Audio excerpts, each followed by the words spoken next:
እነዚህ ጀማዓዎች ትናንትና ሱና ሰው ነበር ሁሉ እንደሚያውቀው በተለይ ከተማ ላይ ወጣቶች ኢዳስ አህመድን በጣም ይወጣው ነበር ይከተለው ነበር ሚሰጠው ተውሂድ አቂዳ የሱና የሩቡቢያ የኡሉ የአስማ ሲፋት ጥሩ ነበር ምናልባት እንደኛ በኮንፊደንስ ራስን ለማወደስ አይደለም ወይ እንደሌሎቹ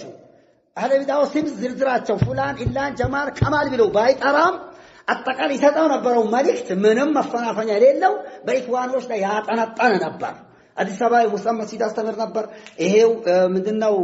ይሄ ወደ ሳይዛወር በፊት 18 ሳይዛወር በፊት አብነት ማነበረ ግን ያስተምር ነበር ወከዛሊካ በዛ አይሻ መስጊድ ስጥ ሰፈር ያስተምር ነበር hatta እዛ ፉሪ አካባቢ ያስተምር ነበር እንደገና ባህር ዳር 2002 ላይ ቡኻሪ መስጊድ ገብቶ በኢኽዋኖች ላይ በሰፍ የሰጠው ረከርዶ አይደለ ማለት ነው ማሻአላህ ከዛሊካ 2003 ደሴ ላይ ወጣት እንዳለ ተሰባስቦ በኢኽዋን የተናገረው ረከርድ እንዳለ አለ ያ ሪከርድ ስለ ኢኽዋን ኢትዮጵያ ላይ ይሄን ወጣት ሰብስቦ ሲናገር ኢኽዋኖች በሀገሩ በሚንቀሳቀሱበት ጊዜ ሲናገር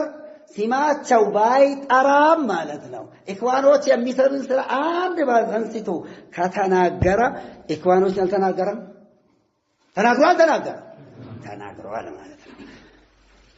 ጉዳዩ አሁን ተናገር አሁን ያለበትን እኛ እዛ ተገየረ ሸክሱ ተገየርና ይላሉ ሰለፎች ሰውየው ከነበርከቱና አቋም ከተንሰራተ ከተቀየረ እንቀይርኛ ረዳችን ቀይርበታል ወይ እጥቡና አለ በቁርአን ከተመለሰ እንመለሳለን አለ አላህ ጀለ ወዐላ ኢነ አላህ ላ ይغير ما بقوم حتى يغيروا ما بانفسهم ሰዎች ጋር ያለው ጸጋ አላህ አይቀየርም እነሱ ነፍሳቸው ጋር ያለው ካልቀየሩ አቋማቸው ከቀየሩ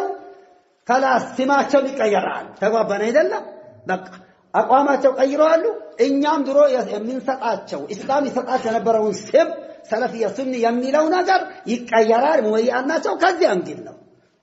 የገልቅን በቀልና ችግር አይደለም ሌላ ምን በዱንያ በአለማዊ ግዳም ያገናኝን ነገር ዋላ ወፍ የለም ተባባን አይደል